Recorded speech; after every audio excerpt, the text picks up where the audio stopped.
আমি প্রিয়া, আর প্রিয়ার প্রতিদিনের নতুন একটি ব্লগে আপনাদের সবাইকে অনেক অনেক স্বাগত। রেডি? Yes. কোথায় যাচ্ছ আজকে? আমাদের ফ্রেন্ডদের বাড়িতে। কে তোমার ফ্রেন্ড? কৃষাণ। কৃষাঙ্কের বাড়িতে যাচ্ছ? মোটামুটি সেজে গুজে রেডি, চলো বেরোই। দেখো তোমার একটু। হ্যাঁ রেডি। আজ আমাদের একটা ইনভিটেশন আছে, আর সত্যি কথা বলতে কিসের ইনভিটেশন সেটা আমরা নিজেও জানি না, পুরোটাই সারপ্রাইজ। আর আজ আমার ফ্রেন্ড ঋতুপর্ণা ওর বাড়িতে আমাদেরকে ইনভাইট করেছে।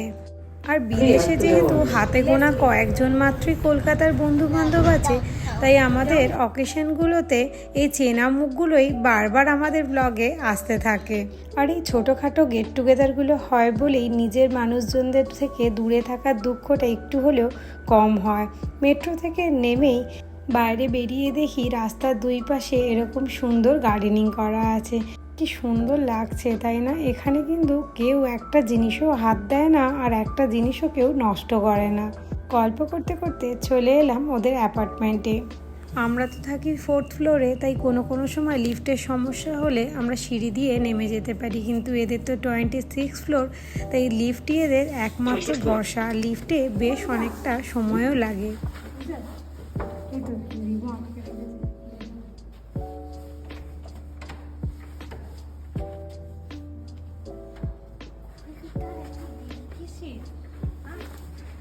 বন্ধুর বাড়ি আসতে পেরে তোজো তো বেজায় খুশি। বন্ধুর সাথে এখন 2টো দিন বেশ ভালো আনন্দে কাটবে ওর। এখানে তো কোথাও সেরকম যাওয়া হয় না, তাই বন্ধুর বাড়ি আসবে শুনলেই ও ভীষণ আনন্দ পায়। এসেই কিন্তু ভীষণ জোরে খিদে পেয়ে গিয়েছিল, তাই পরোটা চানা নিয়ে বসে গেছি। বাচ্চাদেরকে আগেই খাইয়ে দিয়েছি। হঠাৎ করে ব্যালকনির দিকে চোখ পড়তেই দেখি স্নোফল শুরু হয়ে গেছে। এই একটু আগে যখন এলাম তখনও ওয়েদারটা বেশ ভালো ছিল, কিন্তু হঠাৎ করেই আবার দেখি স্নোফল শুরু হয়ে গেছে। ভেবেছিলাম বিকেলে কোথাও একটা যাব প্ল্যান করে, দেখা যাক বিকেলবেলা ওয়েদারটা কীরকম থাকে। আর ওদের বাড়িতে এসে জানতে পারলাম আজকে কৌস্তবদার বার্থডে।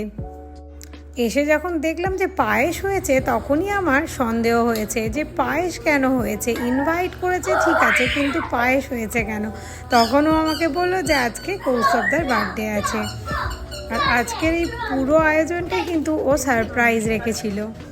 আর আমাদের বাঙালিদের জন্মদিনে 5 রকম ভাজা, পায়েস এইসব দিয়ে রান্না করে সাজিয়ে গুছিয়ে খেতে না দিতে পারলে ঠিক জন্মদিনটা জন্মদিন বলে মনেই হয় না। তো ও দেখলাম এই সব কিছু অ্যারেঞ্জ করেছিল, আর সেগুলো এখন সাজিয়ে নিচ্ছে, এবার খেতে দেবে।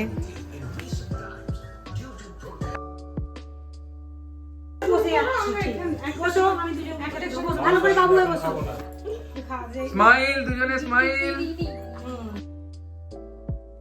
খাওয়া দাওয়া শেষ করে উঠেই বারান্দায় গিয়ে দেখলাম মোটামুটি ওয়েদারটা আবার আগের মতো চকচকে হয়ে গেছে।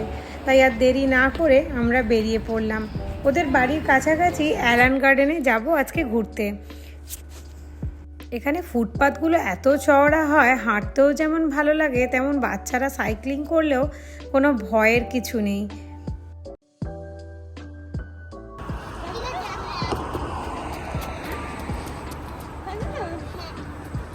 এই অ্যালান গার্ডেনটা মেনলি একটা বোটানিক্যাল গার্ডেন, আর এটা 4:45-এ বন্ধ হয়ে যায় এন্ট্রি। আর আমরা যখন ঢুকেছি তখন 4:50 বাজে। ব্যাস 5 মিনিটের জন্য আমাদের ঢোকাটা আর হলো না, তাই মন খারাপ নিয়ে ওই গার্ডেনের সামনেই একটু ছবি তুলে নিলাম। আর পাশেই একটা বাচ্চাদের পার্ক ছিল, কিন্তু এটা কিডস পার্ক বলা ভুল হবে, কারণ প্রত্যেকটা অ্যাক্টিভিটি দেখছিলাম প্রত্যেকটা পেরেন্টস করছে, তাই আমরাও সবকটা অ্যাক্টিভিটি ট্রাই করছিলাম। আর পার্কটা এত বড় আর এত বিভিন্ন রকমের অ্যাক্টিভিটি ছিল, বাচ্চারা তো ভীষণ খুশি হয়েছে গিয়ে। আর তার সাথে আমরাও এরকম অ্যাক্টিভিটি করতে পেরে আমাদেরও ভীষণ আনন্দ হচ্ছিল। আমাদের ছোটোবেলায় তো আর এত সুন্দর সুন্দর পার্ক ছিল না, তাই এখন তোজোর সঙ্গে যেসব পার্কে যাই সব জায়গাতেই অনলি ফর কিডস লেখা থাকে। আর এই পার্কটাতেই এসে দেখলাম যে সব বড়রাও অ্যাক্টিভিটি করছে।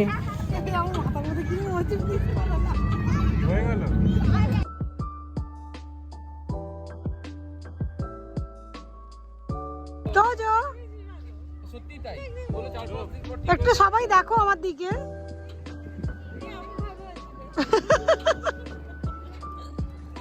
ভালো হয়েছে, বাচ্চাগুলো অনেক আনন্দ পেয়েছে।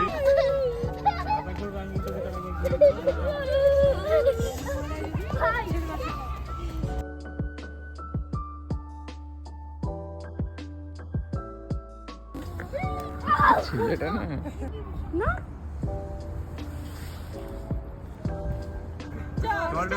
কোন ছোটবেলায় স্লিপার চেপেছিলাম আর ঋতুপর্ণার পাল্লায় পড়ে এই বড় বয়সে আবার স্লিপার চাপা। আমি একেবারেই চাপতে চাইছিলাম না, তাও ও জোর করে আমাকে নিয়ে চাপালো। আর সত্যি বলতে আমার একটু ভয় ভয় লাগছিল।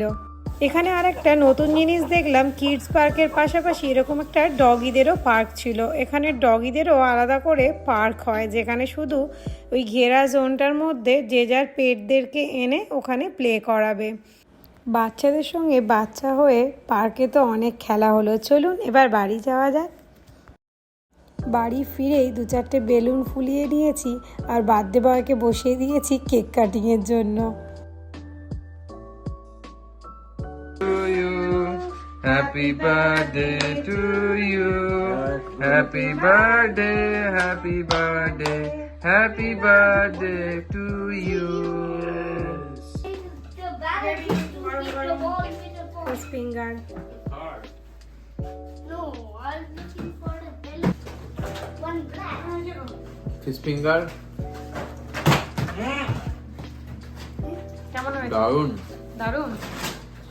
এদিকে গল্প করতে করতে রাতের ডিনারের বিরিয়ানিটাও রেডি করে নেওয়া হলো, কারণ গল্প করতে বসলে কখন তো সময় পেরিয়ে যাবে আর মনে থাকবে না। এদিকে বাচ্চারা দেখছি একটু পড়াশোনায় বসেছে।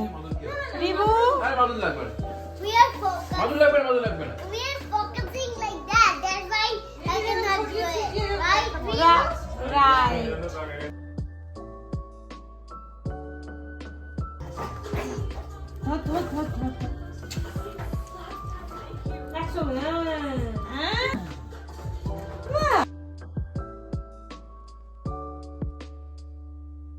Birthday boy, birthday dinner, birthday party. সামনে বিরিয়ানি রেখে কি বেশিক্ষণ গল্প করা যায় বলুন? আমরা ডিনারটা কমপ্লিট করে নিই আর গল্প করতে করতে এখন ঘড়িতে প্রায় রাত 1টা বেজে গেছে। আর চারিদিকে শহরটা দেখুন, যেন আতশবাজির মতো চিকমিক চিকমিক করছে। কালকে আমরা এখান থেকেই চেরি ব্লসম দেখতে যাব, আর সেই ভিডিওগুলো নিয়ে আসছি নেক্সট ব্লগে। আজকের মতো ব্লগটা আমি এখানেই শেষ করছি। ভালো লাগলে লাইক করবেন আর আমার পেজটা ফলো করে দেবেন। Tata, bye bye.